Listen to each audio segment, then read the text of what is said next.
હાલો મિત્રો, કેમ છો બધા? મજામાં છું. ત્યારે આપણે ગામમાં ગયેલા હતા ને એ વાડીએ ગામમાં તીથી ગયેલા હતા. કાલનો બ્લોગ આવી ગયો છે, એ જોઈ લેજો ને. ત્યારે આપણે ઘઉંમાં પાણી વાળવા એવા પાણી શરૂ છે. ઓલા ખરીયા પી જાય, આખરીઓ બાકી છે તો એ ઘડીક રહીને વાળવાનું છે ને. આ બધા બાકી છે, અહીંયા આપણે ખાઈને આવ્યા છીએ. હાલો પાઈ દેવી પછી તમને મળું. ચેનલમાં ના હોય તો લાઈક કરો, શેર કરો અને સબસ્ક્રાઈબ કરો. કોમેન્ટમાં કહી દેજો બ્લોગ સારો છે કે નહીં. હાલો તમને કદી ઘરે મળું. પાણી વાળ નથી પહેલાં આપણે કવે ત્યાં ડુંડિયું આવી ગઈ છે. હાલો પાઈ દઈએ પછી તમને મળું. આપણે ઘઉંમાં પાણી વાળતા ને હવે રાત વહી ગઈ એટલે હવે હવે થાંભલાને કલર કરીએ છીએ. લીલો 4-5 થાંભલા બાકી છે કરવી. દુનિયા રહી. હાલો આપણે જઈ કલર કરીએ. જો ભાઈ કે આપણે આ કાલ વળિયું ને એવું ફેરીને લાવ્યા છે. આ ટ્રસ્ટનો ગેટ છે. જો આ આપણે પહેલાં કલર કર્યો એ છે. આ એક કલર કરવાનું શરૂ છે ને આ ખુરશી લાવ્યા, ઓલી નેટ લાવ્યા, બધું છે. તો હાલો કલર કરવી. તમને પછી કલર કરીને પછી મળું, પછી તમને કલર દેખાડો. આ કલર કર્યો એ આપણે કલર કરી ત્યાં મૂકવાનું છે. આપણે કલર કરી નાખીએ પછી તમને દેખાડો કેવો કલર કર્યો એમ. તેમ સરસ બન્યા રહીજો.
જો મિત્રો કલર કરી નાખ્યો છે લીલો.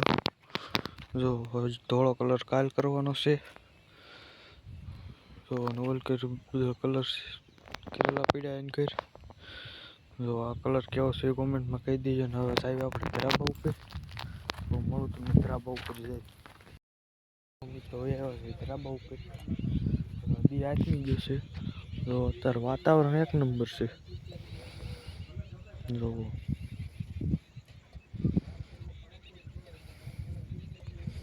આપણે થાંભલાને કલર કરતા એ થાંભલા આવડા આ છે અને આવડી આ જે દેખાય એ ગાર્ડ ખોલ્યું લાવ્યા આપણે કેસરી કલરની. અને આવડી આ ખુરશી લાવ્યા. તો આજનો થોડોક વિડીયો નાનો છે. તો હવે વિડીયોને એન્ડ કરી દઈશ. ચેનલમાં ન હોય તો લાઈક કરો, શેર કરો અને સબસ્ક્રાઈબ કરો. કોમેન્ટમાં કહેજો બ્લોગ સારો છે કે નહીં. હવે હું મળું તમને કાલ બીજા નવા વ્લોગમાં. ત્યાં સુધી બાય બાય.